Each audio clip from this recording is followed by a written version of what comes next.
Hey everybody, welcome back to Change Your Perspective, Change Your Awareness, Change Your Life. I'm Dr. Michelina, and we are talking about Gardner's theory of multiple intelligences, right? And so we covered yesterday what it looks like to have word intelligence, right? And why even if you don't have it, it might be helpful for you to understand it because someone else you know may have and value words in greater capacities than you do.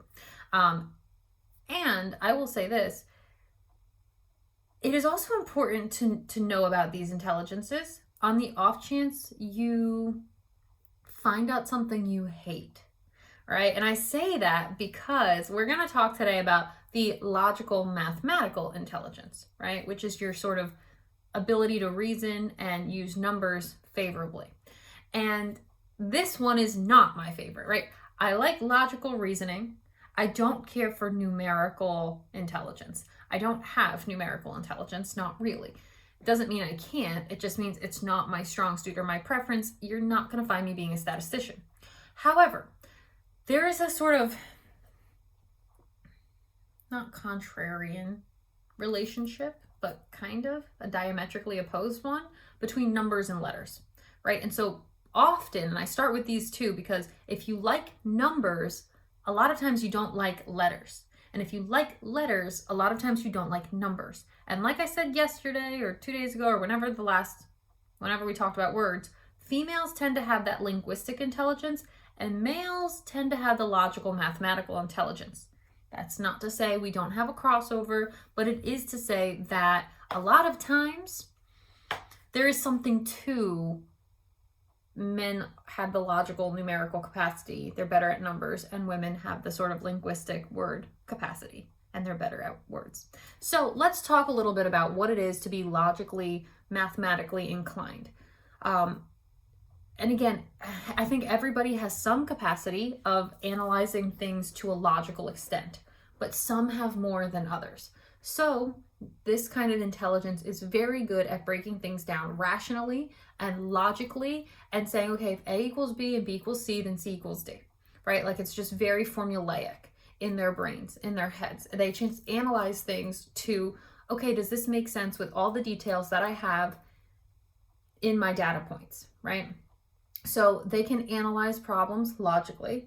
Men do this a lot in that they are like, well, here's the logical solution. And women are like, yeah, but that doesn't help me because they want the emotional solution, right? And so we get this kind of, I don't want to say diametrically opposed, contrarian way of solving problems, but I do want to say that without bridging that gap, sometimes it can feel that way, right? And so a lot of times, like someone might say, yes, I know that's the logical solution, but emotionally that doesn't help me.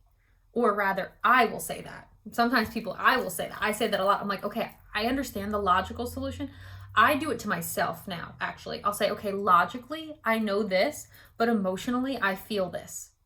And for me, because I have the capacity to do both, sometimes it's really hard because logic will win out over the emotional thing. I've seen this happen a lot where like, if I had like, let's say an ex-boyfriend who was like, well, this thing is going on, emotionally, I don't want them to go. But logically, I'm like, darn, this makes sense. Go do it. Even though emotionally, I don't want them to, right? So for me, a lot of times, logic will win out if something makes sense for these reasons.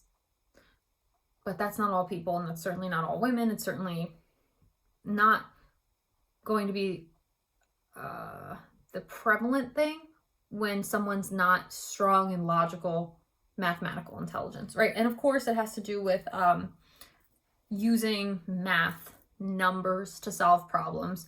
A lot of times, if somebody has, let's say, like dyslexia, and they hate words, they love numbers. Numbers are constant. They don't change.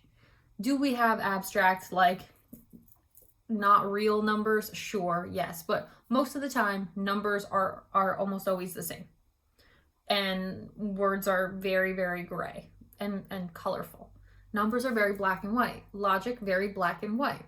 And so using a sort of scientific method is a thing that logical thinkers, mathematical thinkers like to do. So numbers, logic, reason,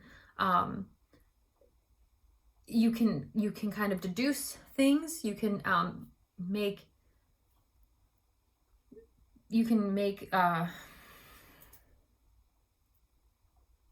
critical assumptions. That's what I want to say. Critical assumptions. You can make assumptions based on like critical analysis. And so I had a very, very logical ex who could figure out where somebody had hidden something based on how he would deduce their thought patterns. It was actually really, really cool. And so he would be like, okay, well, there is only these places you could hide it in this amount of time, and it's probably here because you're this. Like, he would just, very Sherlock Holmes, right? Very, very Sherlock Holmes. And you're gonna see that kind of a thing with like, Albert Einstein, some of our scientists, some of our mathematicians, people who are very logical.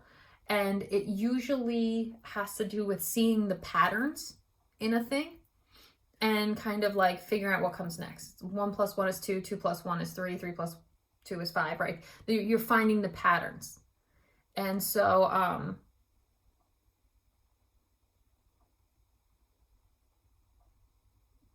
calculating is a good term for people who have a mathematical, logical brain. They're calculating all the time. They're using data points all the time, right? And our brains, to some degree, are like little computers. Well, not little, right? But people who have a logical, mathematical brain, it's going to be like crunching info and data all the time.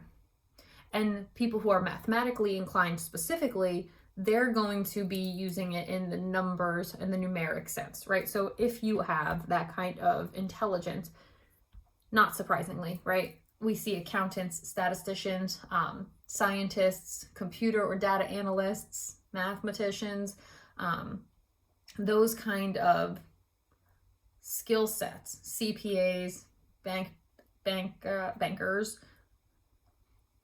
people who like numbers know they like numbers.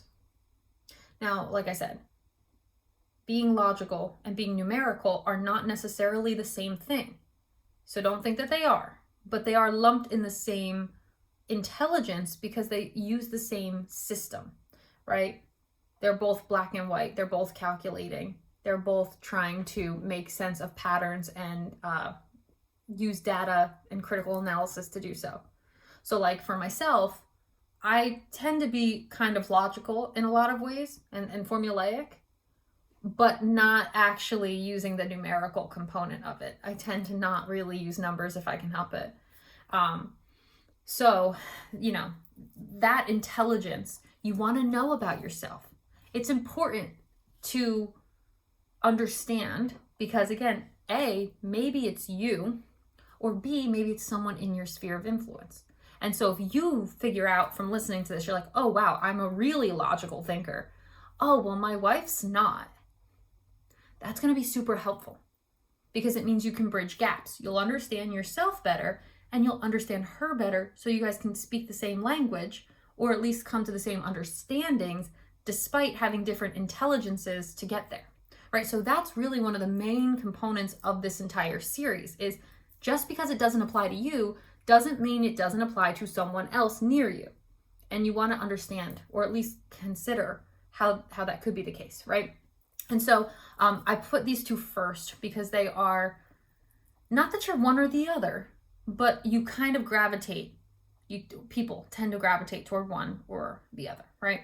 So I hope that we are learning a lot. I hope this was very interesting. I know I enjoy it. And so we will continue talking about these intelligences, where you fall. Again, if you haven't taken the quiz, take it because it'll be so much more relevant when you are like, oh, that one is where I quizzed, right? Oh, that's me, right? You'll understand yourself better. That's the point. We want to change your perspective on yourself so we can change your awareness about yourself so we can change your life, your relationships, your job, the things that make a life worth living, right? So all that to say, if you like the channel, grow it, tell your friends, send a video to somebody who has the intelligence that is being discussed, right? That's one. Comment, if you want me to touch on a topic or a new series, let me know. That's 2.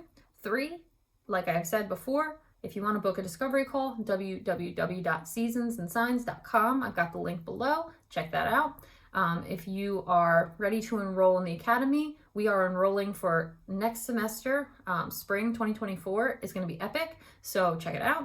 And if you are really ready and interested in coaching, then definitely book a discovery call and we can talk about what that might look like to work one-on-one, because I am taking clients. So with all that being said, I will see you guys on the next video.